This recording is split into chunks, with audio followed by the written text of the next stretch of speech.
We are talking today about recess. I mean, this isn't just a fun break for kids. It's crucial to good health and grades, according to child experts. Studies show children should get a minimum of 20 minutes a day and multiple breaks. Here in the U.S., recesses range from less than 10 minutes to more than an hour. So for the first time in 13 years, the American Academy of Pediatrics released new guidance regarding this unstructured time, and that's been increasingly threatened over time, in part because of the focus on higher test scores. So joining us now to talk more about this new guidance is educator and Indianapolis Moms contributor Amanda Hauser. Amanda, thank you for being here. Thank you for having me. Yeah, she comes on Parent Squad a lot, our show for parents.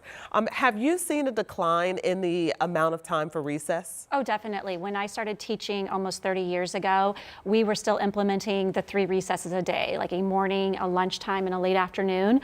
I would say it's fair that most elementary schools across our area have whittled that down to 1, maybe lunchtime recess a day. That's it. Why is unstructured time for kids so important at school?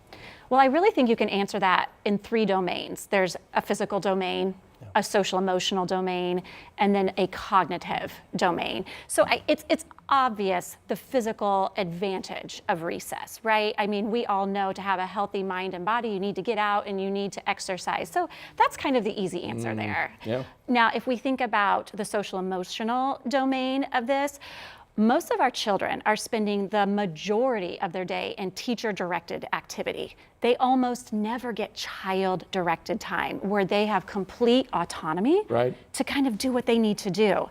And so much of that peer relationship building happens during that child-centered, child-directed time.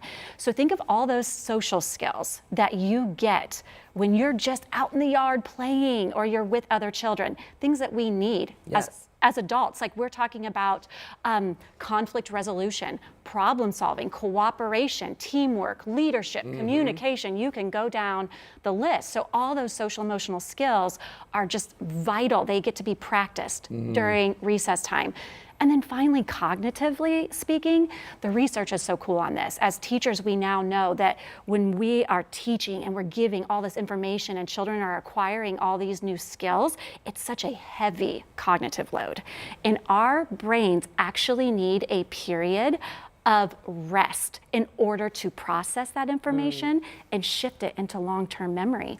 So if we don't have rest after heavy cognitive load, it doesn't get stored. Because even we as adults end up taking breaks, whether it be a quick break to the water fountain or outside or going out for lunch. I mean, I feel like we take regular breaks within our days. You know, it depends on your job.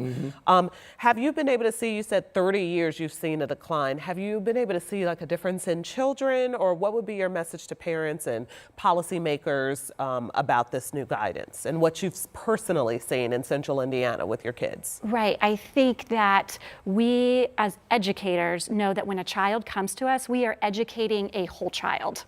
We are not educating an academic brain. It's not just the little brain. You know, so these children are coming to us with maybe adverse experiences. Maybe they have great nutrition, or maybe it's very poor. Maybe they're well rested and maybe they are not. So when we are educating the entire child, that means we have to take care of the entire child. So we have to take care of them physically. We have to take care of them emotionally. Our brains are not wired to work and connect unless they have this felt sense of safety. Okay, makes a lot of sense. You're creating an opportunity and a foundation so that all those different types of learning can occur. Absolutely. The whole child. Okay, thank you so much. Amanda Hauser, she's a mom of 8. She's an educator as well. You can follow along with her writings at Indianapolis Moms.